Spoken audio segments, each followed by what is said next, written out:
Okay, cool. I think we're good to get started, which is fab. Again, thank you so much for coming to today's webinar on exploring the trends and opportunities in tech. Just a little bit of just housekeeping, I suppose. If you've got any questions as we kind of go along, please do pop them over in the chat. We'll have some time at the end to kind of go through them. So if anything kind of pops to mind, just pop it over in the chat as we go on. And yeah, so we're just going to get started. So I'd like to introduce Zainab. If you'd like to just say a little bit about yourself and what you do. Hi, nice to meet you all. Zainab Nakate. I'm a managing consultant at IBM and also a strategic agile delivery lead. I've been in the industry for about 8-9 years now, and I specialize in delivering customer experiences. So I've worked on projects across the NHS, your local councils. I'm currently a program manager at BP. So it's really nice to meet you all. Mm-hmm. And then we have Zanelle as well. If you could say hello and what you do. Hi all, I am a junior software developer at a company called Mbila Technologies that's based in South Africa. I'm currently working on a large-scale project with clients based in Mauritius. I mainly do front end, but I've also been exposed to back end. I've been in the industry now for just over 2.5 years. Oh, thank you. And then lastly, we also have Annette. You could say hi and what you do as well. Thanks, Daniela. Hi, everyone. I'm Annette, and my current role is head of operations for a early stage biotech startup in London. Prior to that, I was working at Google DeepMind, where I did many different roles, but the most recent one of which was a program manager in their AI for Science department. I have a bit of a mixed background. I come from a non-technical background. I studied psychology and then business, and first started working in recruitment. So I've had quite a non-traditional pathway into tech. And yeah, very happy to be here today. Thank you. Okay, cool. Let's get started. So a question for all of the panelists. What do you think are the most in-demand skills or roles in the tech industry at the moment? And this is open to anyone.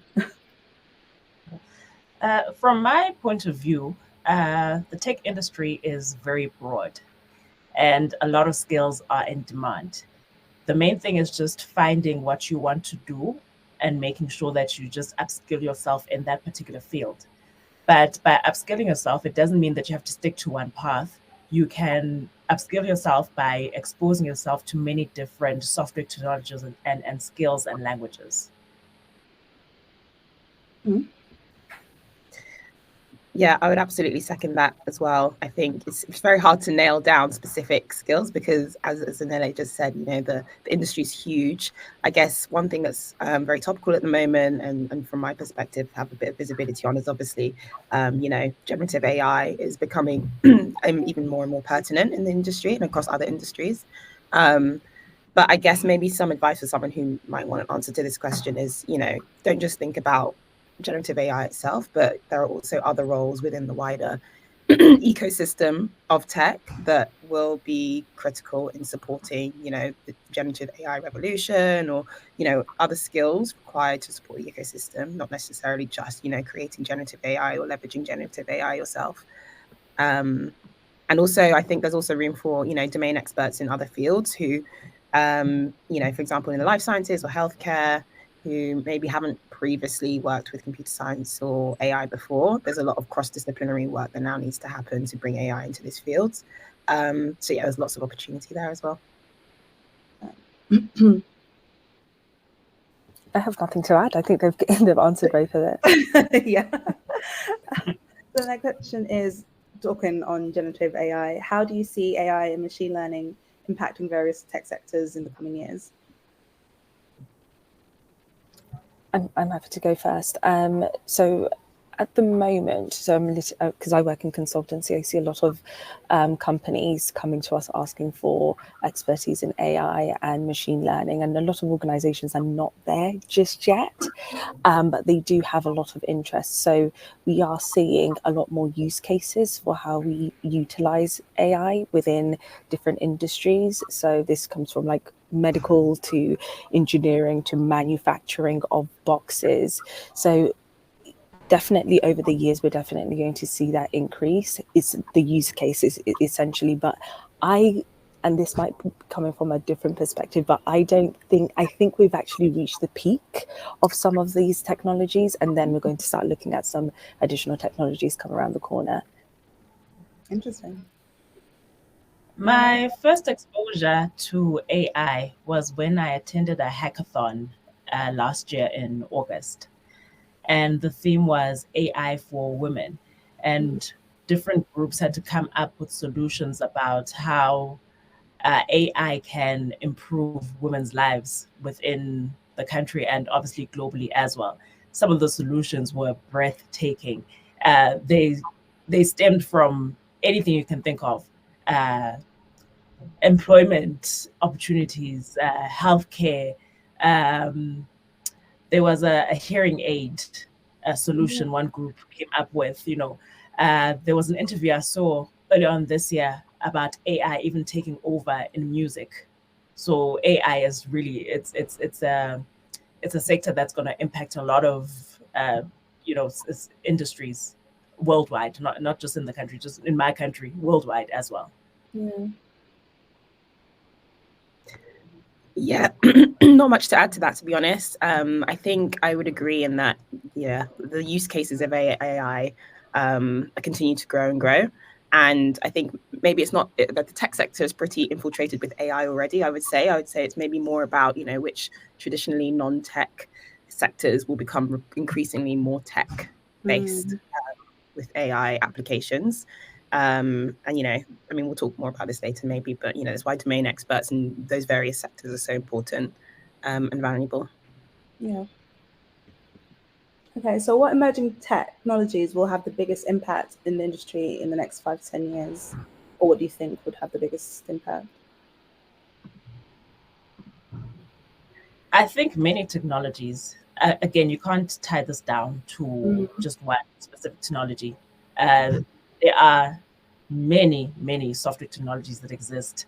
And like I said, in regards to the first question, you really just have to find something that you like, find your niche, upskill yourself and see what you like, and then see how you can impact that and make a impact to the industry. But it's very hard to say only one specific technology will have an impact. It's many technologies because software is very broad. I would add from a different perspective around hardware. So we know there's been a lot of investment, and there continues to be investment around microchips and the semiconductor industry. And that really drives the underpinning of technology, and our infrastructure is built on those tiny little things. So over the next couple of years, we're definitely going to continue to see that investment there. America's doing a lot of work as well, building their own semiconductor industries in the United States. Taiwan is one country that a lot of people and a lot of companies have invested in the last couple of years to increase their production of semiconductors. So if you're interested in hardware, because I know sometimes we talk about technology only from a software perspective, but there is a lot of work in infrastructure. And we know recently, it was a couple of days ago, that issue that happened, was a CrowdStrike, which ended up being an infrastructure issue. So we know in terms of technology, that is something that will continue to grow. Annette, any takes? Not really much to add. I mean, I think in terms of if we're thinking about, biggest impact, again, this is just from my perspective. I'm super excited about some of the, beneficial applications of really powerful technology and AI technologies. So personally, I'm really excited about applications within kind of like life sciences, healthcare, climate and sustainability, because I think these are some of the problems, most widespread impact problem spaces you can work in at the moment in terms of, social benefit. So yeah, those are some big impact spaces that I see that could be transformed by technology in the next 5 to 10 years. Oh, thank you. And I think the last question. So how has remote work changed the tech landscape, and do you see this trend continuing? Well,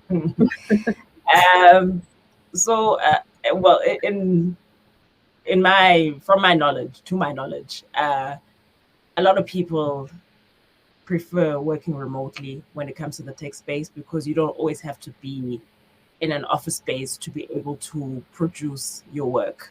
Yes, there are times when people decide, okay, we need to come together now. We're going out for production. Everybody needs to be in the office. It's going to be rough because, every time there's a big production release, it's important that everybody does come together once in a while. But essentially, remote work has changed it in that, people actually do prefer working remotely than being in the office. And yes, the trend is likely to continue because people don't like traveling anymore. Going to work and, jumping in your car and driving, that in itself has become tiring because when it comes to software, a lot of the things you can actually do from your home space, as long as you just have proper connection. Yeah, it's a bit of a mixed bag, really, isn't it? It's I think it depends on your perspective as well. From the perspective of employers, I guess remote work has enabled a bit more accessibility. Companies can now have access to a broader network of talent because they're no longer bound by location of hiring. But at the same time, as Anele was saying, forming or building a really healthy team culture or working productively requires a bit more proactivity from the employer's perspective. And then on as a workers as well, I think it's also a mixed bag because some people find that it's really improved their work-life balance and work-life integration. But then on the other hand, some people find it quite difficult to not have that barrier between working from home and work. So yeah, I think it's a mixed bag. I think what I've seen work well is just having some optionality for your teams and, having some days in the office if that's what your team requires and the options to work remotely. Yeah. And I would add, I think we've always sort of worked remotely in an essence, because most of my development teams have always been based in India, Bangladesh. I've never really had one-to-ones with them. But one thing that we have started to see, and it might be contributing as well to some of the tech layoffs, is because we can work remotely, a lot of companies are moving their software engineering, their testing talent to regions where it's cheaper for them to produce the same amount of work that they could produce in the UK or in the US. So sometimes when you look at it, there is sometimes a little bit of a negative aspect with remote working, because now that switched on a light bulb in everyone's heads. Oh, we can do this cheaper in India. We can do this cheaper in other countries.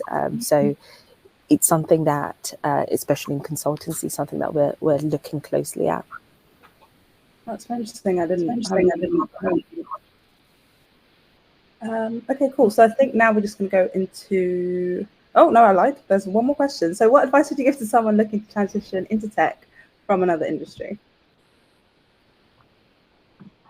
My advice, based on the fact that I was an individual as well who made a transition into the tech industry,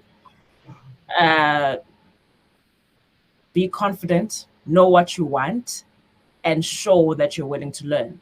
So in my case, I had a prototype that I had built on the side that I showed the people that were interviewing me to show that, yes, I've lost touch with the coding, but I have still gone out of my way to get a certification and to show that I actually want to work for this company. And here's my prototype. And I was able to demonstrate what I'd done to show that, I'm actually willing to do this. I'm willing to learn. So just always be willing to learn and show that you're willing to grow and take the bull by its horns. Mm. I would add, look at opportunities where you currently are. I know sometimes we want to jump and go for the Googles, the Microsofts, but sometimes there are opportunities where you are. So most companies right now, most organizations will have a tech department. Look at what they're doing, reach out to someone there, ask if you can shadow, ask if you can join their user acceptance team, if you can do some product testing, get involved with what's happening within your own organization. That will give you the initial experience. You might, do some product testing and you start engaging with them and you realize, actually, I don't actually like working in tech. It's not something I'm actually really interested in.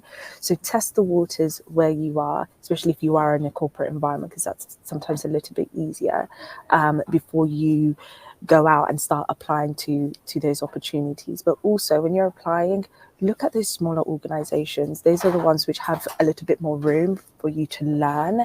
And you might start a role as maybe like a BA, but then give you the opportunity to look at other career paths in comparison to large organizations which have a very structured environment that, bring in graduates. After graduates, you can come in as experienced hire. So that would be the advice that I would give. Yeah, I completely agree. I think that's all really great advice.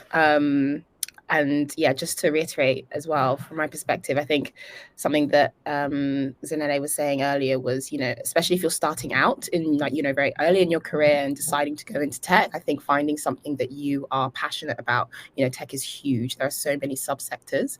And so, by finding something that you're genuinely interested in and motivated by, you will just do better, you'll progress faster, you'll learn faster, and you'll stand out as a candidate because you have genuine passion for that area. So if you're starting out in your career, try and identify a part of tech that really motivates you to go down. And also, remember, as I think we're discussing already, there's many non-traditional pathways into tech. You don't necessarily have to go down the coding path if that's not for you. Learn to code if you want, and if you're interested in it and you feel that it suits your skill set, but it's not the only path into tech. There are so many different roles. And then if you're a bit more established in your career, maybe, and you're thinking about making a switch into tech, but don't necessarily have a technical background, chances are that your expertise that you currently have already required in tech already. As we said, like, tech is infiltrating all sectors. So, similar to what Zainab was saying, kind of like, start where you are, look within your sector, your industry, your organization. Where is tech having an impact, and how can you maybe use your domain expertise to help with kind of making that crossover, that cross-disciplinary link between like AI and your domain, for example. And then, I don't know, maybe some practical tips. I've often seen a lot of people make the transition by joining research projects outside of work, where just think about like technology in their sectors. A lot of these universities also do shorter courses that you can do alongside work to get you up to speed on tech. So I know, I think Imperial, for example, does a lot of good short courses on like AI and technology for working professionals in other domains. So exploring things like that alongside to help upskill yourself would be my advice. Thank you. Those are all really, really helpful. I think now we're going to go into individual questions. So I'm just going to move Zanele and Annette from the stage. And questions for you, Zainab. So the first question is, how has your experience in both technical and physical customer experiences shaped your approach to your digital products? I think when I started out many years ago, we had more of a focus on the digital aspect instead of creating products and experiences around people. So now when we're developing things, everything's about human-centered design. So it's something that you will see across a lot of organizations, and they're pushing that approach. So we use concepts like design thinking. It's a big IBM consultancy term there, but it's a big concept around designing products and services, which also means experiences around people, instead of us just coming up with big blue sky thinking fluffy things which no one will actually use. So over the last couple of years, I've done a lot of work in local and central government, a lot on waste collection, which is I have no way to describe how painful it can be, but it's something that we realized that there is an end-to-end journey there that people tend to, what word am I looking for? it's a user experience that people need every single day, but it's a user experience which is quite hard to link together digitally. So it's something that in terms of creating that user experience is something that's very important now in technology, especially if that's something that you specialize in. Okay. And what inspired you to create Non-Coded, and what has been its most significant achievement so far? Well, this is hot off the press. Well, I'm actually closing Non-Coded down. So Non-Coded was a community for non-coding women in technology, and some people may not be aware, but a lot of women in tech organizations have been closing down over the last year because funding is getting quite difficult. So I will answer this to say I would highly encourage you to continue to support Black women in tech, making sure that you're engaging with their content, make sure you're sharing, because those things really matter, especially when you're trying to get funding from organizations. The Googles want to see the engagement. They expect us to be like influencers as well. Where are your numbers? Where is your audience? So to prevent something like that happen from Black women in tech and any other organizations that are supporting women in tech, that's what I would encourage you to do. Thank you. Yeah, it's actually quite sad, the amount of organizations closing, actually quite scary. But how has your approach to digital transformation changed over the years, and what lessons can others learn from your journey? Just like I mentioned in the first question around human-centered design, when we are delivering digital transformation programs, before we used to first focus on the technology, which is a very important aspect. But now we go in with a people mindset. So we tend to go in first with our change teams, because we need to make sure that the people in the organization understand the change that we're bringing forward. They don't feel like, oh, you're actually replacing our jobs with technology, or you are bringing in this new system and, you know, it's going to cost millions and millions of pounds and there's no value in delivering it. So we tend to go in first now and do the hearts and minds exercise, and just making sure that everyone understands the value that we are delivering, making sure that everyone understands the efficiency and the value in terms of embracing this new technology. So that is the key thing in digital transformation. The technology bit, yeah, it can be challenging, but that people part, to get people to actually use what you have developed, it can be quite challenging. Thank you. These are all. I'm going to bring Zanale back to the stage. Thank you so much, Zainab. And first question for you. So based on your experience, what do you think are the most important qualities for success when transitioning into tech from another field?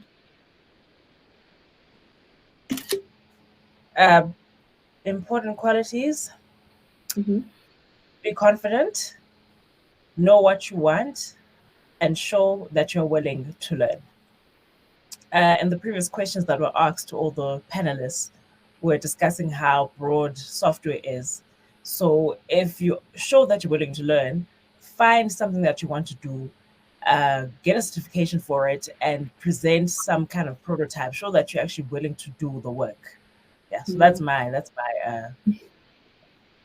thinking on the most important qualities based on how I transitioned as well. Thank you. And how has your perspective on tech changed since moving from hardware-focused work to software development? My perspective has changed in that I've seen how broad software is. Prior to changing, I was not aware of how broad software is and how much you could do with it and how it could be applied to many industries.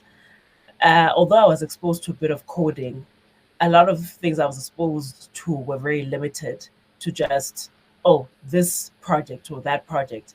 And having made the change into software development, I've seen how broad software can be and how you can apply to many aspects, and how you can create so many solutions from it that can improve society on many scales.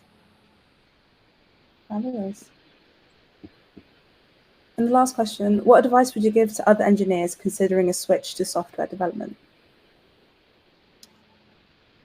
Be prepared for the change in whatever way that you can, because coming from a heavy current background into a software background, you're going to experience a lot of uncomfortable scenarios, because you literally making a big career change and you have to adjust yourself to a new working environment and new softwares. So be mentally prepared, and that would tie in with the first question in terms of, being confident, knowing what you want, and showing that you're willing to learn.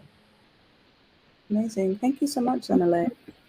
And I'm going to bring back Annette to the stage. And the first question for you, Annette.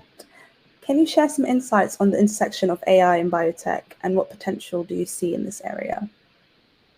Sure. Also, thank you, Zanele and Zainab. These are great. So I feel like I'm learning so much.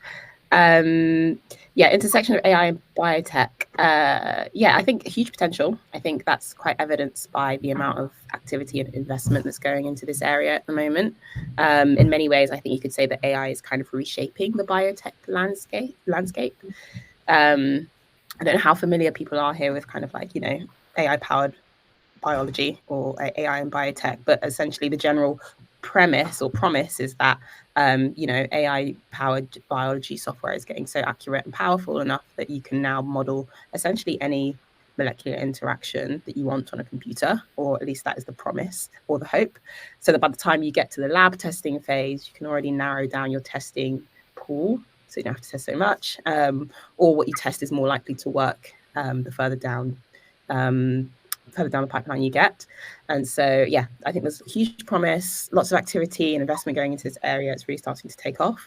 I think one of the big cornerstone moments, which was a great example of this, was the AlphaFold release from Google DeepMind. There have been 3 releases over the last few years, and this is a great example of how powerful generative AI technology is being used to accurately model science in a way that hasn't been done before, and so it was considered a real kind of like problem solved moment in biology, and it's the first time that such a tool has been used so widely, and I think we're just going to see more and more of that in terms of the intersection of AI and biotech. I think the promise is basically it means that we can potentially get to new medicines quicker, we'll unlock treatments for diseases that were previously too difficult to study and to design for. And therapeutics is just one area that I'm currently interested in, but biotech is also focused on other problems in like sustainability as well. Sounds exciting. And second question, what challenges have you faced in adapting your tech background to the biotech industry? Good question. I actually think it's been quite complementary, and it's almost like helped my transition a little bit. So obviously there have been challenges, but maybe some things that have been different that I'm adapting to is obviously, gone from working in a large tech organization to a smaller company focused on kind of one domain, with a much more narrow focus. But I guess that presents the opportunity to dive a little bit deeper into one domain as opposed to working across multiple domains. So that's been a learning. I think another thing that I'm learning about the biotech ecosystem is that there's a much more complex network of stakeholders to engage with and be involved with. Have much more regulators, many different people at different stages of the process between you and your end user. So that's been interesting to learn about.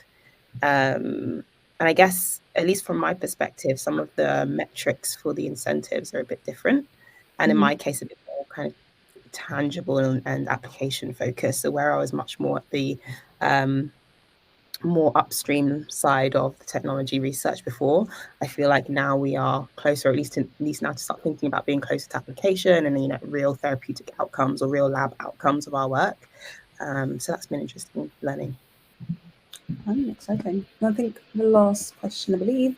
So from your previous job, what lessons from Google DeepMind's culture or processes have you applied to your current startup, where you're currently at? Yeah, absolutely. Yeah. So, I've been in the industry for like tech for maybe like eight years or so. And so across that time, I've worked in many different teams. and different organizations. I think the best teams I've ever worked in were diverse, both in terms of, demographics, but also just expertise and mindsets. And also, had high psychological safety, meaning that, people spoke their mind without judgment. People knew about each other outside of work, real people, and just that general sense of being at ease within a team. And, that also means that problems and ideas get shared openly and you can just iterate on things faster. So yeah, when I say those are the best teams I've worked on, I mean best in terms of most productive and just healthy team cultures. So that's something that, I'm trying to, realize the importance of in my new organization as we continue to grow and scale. Yeah, I think that's probably one of the main things. Sounds good. Okay, I'm just going to bring everyone back just to see if there's any more questions from anyone who is watching. I can only see one, and I believe this is from Anytan. I hope I pronounced that correctly. Thank you so much, all, by the way. That's really insightful. But Anytan wants to know, does anyone have experience in change management? I don't know if you want to elaborate on that. Yeah, I think it'd be good to understand when they say experience in change management in technology, change management in general. Just what do you mean by that? I believe that is the only question we have so far. I don't know if anyone else has any more questions. I'll see if they respond.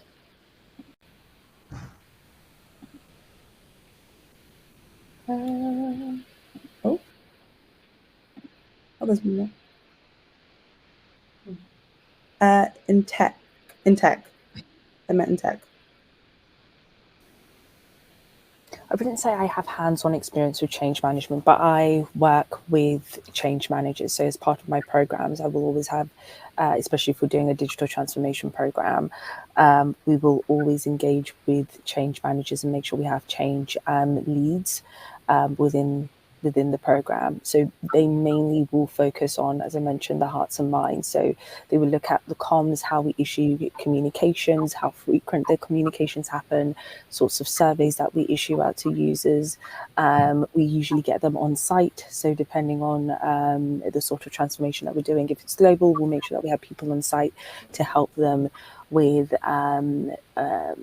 doing the transition. So sometimes we'll have things like floor walkers, and they will walk the floor. And this was mainly before the pandemic when everyone was in the office. They would literally walk the floor and just make sure that everyone is feeling comfortable with what has been implemented, all the changes that we were working on. So there is a lot of space for change managers, but I don't think sometimes a lot of organizations recognize the need for change managers.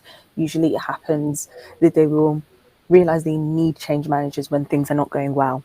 So sometimes it's a little bit difficult for us to pitch for funding for change managers. Thank you, Zena. Tiffany asks, she says, I'm currently in year 12 and I want to do a computer science degree. Does it matter if I go to a Russell Group uni or not? I was sorry. I don't think so, Tiffany. A lot of people who have transitioned to tech, some of them don't even have computer science degrees. Some of them have things that are totally different from computer science. So it's just more about the individual and knowing what you want to do, then as opposed to going to a Russell Group university. So it's pretty much up to you, but that's not a requirement to get into the tech space, going to a Russell Group university. I would 100% agree. Yeah, there's so many different pathways into tech. If you've decided you want to do computer science, that's amazing. I hope that you can find something within computer science during your course that you are passionate about, and then let that guide what you do next. And yeah, I would say go to a university that you think where you like the course and everything else. It ticks the boxes for you, basically. And you'll find that because you've done something that you are passionate about and you're good at, then the route to success is just as good for you as it is for anyone else who went to a Russell Group university. I don't know if there's any more questions from anyone. I don't think so. I can't see any. That's okay, cool. If there's no more questions, that's absolutely fine. I will be sending a recording of this session. Oh, there is. Oh, just some more advice, I think, for Tiffany. Yeah, definitely getting a mentor or sponsor. I'm sure you can all attest to that. Definitely trying to find somebody to help you, support you, and get you up on the career. But yeah, I'd like to thank all of our speakers. Thank you so much, Annette, Zainab, and Zanale, for taking the time to delivering the session. I will be sending again a recording of the session after this recording is done, and I'll also put in everyone's kind of contact details so you can connect with them on LinkedIn or find out further information about what they do. But yeah, I'd like to thank you again so much for your time and for attending. And yeah, pretty much I think that's it. I don't know if there's anything else you want to say, because again, got any more questions? There's one more question. Yeah, I think there's a question that's just come in. Oh. Yeah, does anyone have experience in data science? Oh. Not directly, but do you have a specific question around, data science as an industry or how it's used?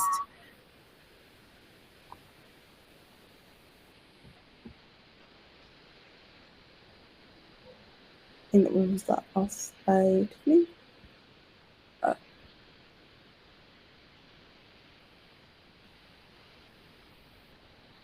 Any more?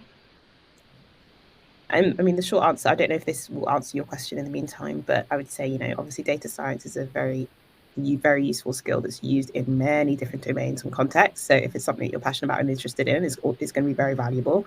Again, I just think about, similar to what we were saying earlier, what's the specific use case of data science that you're interested in? Where do you think it could have an impact, either in your current profession or in the future? And then let that decide how you go about your data science journey. I don't know if that's helpful or answers your question. Yeah.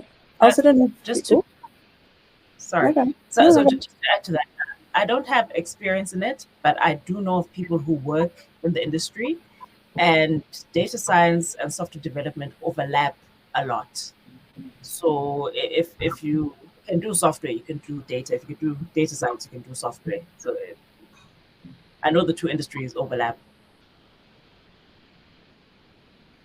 You can also join our Slack group if you're not already, Tiffany. I can send you some more information about that. I'm sure there'll be someone who will be willing to help on there as well. But if we don't have any more questions, which I don't think we do, I think all of them have been answered. Yeah, I'd just like to thank everyone again for coming, and I hope everyone has a lovely rest of their afternoon. And yeah, thank you so much for our speakers and for everyone for attending. Thank you so much, everyone. Thank you. Thank you. Thank you for having us. Bye. Thank you.